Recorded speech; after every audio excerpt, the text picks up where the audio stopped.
கரப்பான்பூச்சிங்கிற பேர்ல ஒரு கட்சி ஆரம்பிச்சு, இன்னைக்கு வெற்றிகரமா ஒரு வேலைய செஞ்சு முடிச்சிருக்காங்க. இந்த வேலைய காங்கிரஸ் கட்சி செஞ்சிருக்கணும். வெறும் 2 மாசத்துக்கு முன்னாடி ஆரம்பிச்ச இந்த கரப்பான்பூச்சி கட்சி, எப்படி இப்படி ஒரு சாதனைய செஞ்சு முடிச்சது?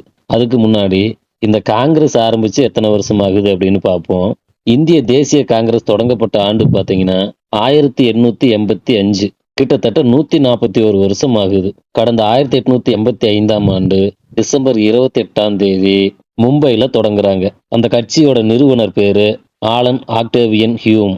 முதல் தலைவர் உமேஷ் சந்திர பானர்ஜி. 141 வருஷத்துக்கு முன்னாடி தொடங்கின ஒரு கட்சினால பிஜேபி எதிர்த்து நிக்க முடியல. பிஜேபிக்கு எதிரா இப்படி ஒரு போராட்டம் பண்ண முடியல. பண்ணவும் முடியாதுன்னு சொல்லலாம். ஆனா இந்த கரப்பான்பூச்சி கட்சிக்கு எப்படி இவ்வளவு பெரிய ஆதரவு கிடைச்சது? இத முதல்ல இருந்தே பார்ப்போம். கடந்த மே மாசம் 15, 2026 தேதியில உச்சநீதிமன்றத்துக்கு ஒரு வழக்கு வருது. அந்த வழக்கு என்னன்னா, ஒரு வழக்கறிஞர் மூத்த வழக்கறிஞர் அந்தஸ்து கேட்டு மனு தாக்கல் பண்ணியிருந்தாரு. அந்த மனுவ உச்சநீதிமன்ற தலைமை நீதிபதி சூரியகாந்த் அவர்கள் விசாரிச்சு வந்தாங்க. அப்போ அவர் என்ன சொன்னாருன்னா, நீதித்துறைக்கு எதிரா நியாயமற்ற தாக்குதல்கள் அதிகரிச்சுக்கிட்டே வருது அப்படின்னு சொல்லியிருந்தாரு. அது கூடவே ஊடகவியலாளர்கள், சமூக ஊடகங்கள் மற்றும் தகவல் அறியும் உரிமை ஆர்வலர்களின் சில பிரிவினர் நீதித்துறை மீது தொடர்ந்து தாக்குதல் நடத்தி வரதா அவரு குறிப்பிட்டிருந்தாரு.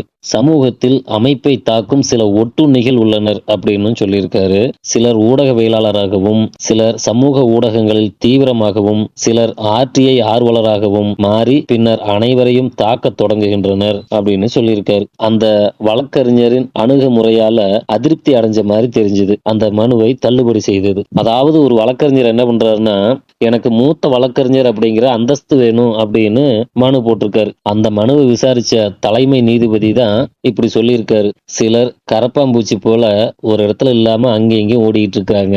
அவங்களுக்குன்னு ஒரு வேலை வெட்டி கிடையாது. சில பேர் ஊடகவியலாளர்களா இருக்காங்க. ஊடகத்திலேயே எதையாவது ஒண்ணு பதிவு பண்ணிட்டு கரப்பான்பூச்சி மாதிரி சும்மா அதை இதையும் நோண்டிக்கிட்டே இருக்கிறாங்க அப்படின்னு இந்த இளைஞர்களை பத்தி பேசுனது இளைஞர்கள் மத்தியில ஒரு கோவத்தை வரவழைச்சிருக்கு. நாங்க வேலை வெட்டி இல்லாம சும்மா சுத்துறதுக்கு காரணமே இந்த அரசியல்வாதிகள் தானே. அவங்களையெல்லாம் கேள்வி கேட்காம பழிய எங்க மேல போடுறீங்களே. நாங்க நல்லா படிச்சுட்டு வேலைக்காக காத்திருக்கோம். ஆனா எங்களுக்கு வேலை கிடைக்கிறது இல்ல. எங்களை பார்த்து நீங்க கரப்பான்பூச்சின்னு சொல்றீங்க. இந்த கரப்பான்பூச்சிகள்லாம் ஒண்ணு சேர்ந்தா என்ன நடக்கும் தெரியுமா? அப்படின்ற ஒரு வெறியில கரப்பான்பூச்சி ஜனதா பார்ட்டின்னு ஒண்ணு ஆரம்பிச்சாங்க. அதுதான் காக்ரோச் ஜனதா பார்ட்டி. மே 15ஆம் தேதி இந்த வழக்கு விசாரிக்கிறாங்க. மே 16ஆம் தேதியிலிருந்து இது பேசு பொருளாகுது. அடுத்தடுத்து காக்ரோச் ஜனதா பார்ட்டி அப்படிங்கிற பேர்ல இன்ஸ்டாகிராம் ஐடி எல்லாம் ஓபன் பண்ணி, அதுக்கப்புறம் அதுக்கு நிறைய ஃபாலோவர்ஸ் கிடைக்குது. அடுத்தடுத்து நிறைய ஆதரவு வந்ததுனால அதை ஒரு கட்சியாவே அவங்க மாத்திட்டாங்க.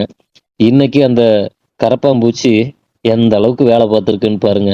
141 வருஷம் பழமையான காங்கிரஸ்னால செய்ய முடியாத சாதனைகளை இந்த 2 மாசத்துக்கு முன்னாடி ஆரம்பிச்ச கட்சி செஞ்சு முடிச்சிருக்கு அப்படின்னா உண்மையாவே நம்ம இதையெல்லாம் பாராட்டணும். இதுதான் இளைஞர்களுடைய பலம். கரப்பான்பூச்சி வாழ்க!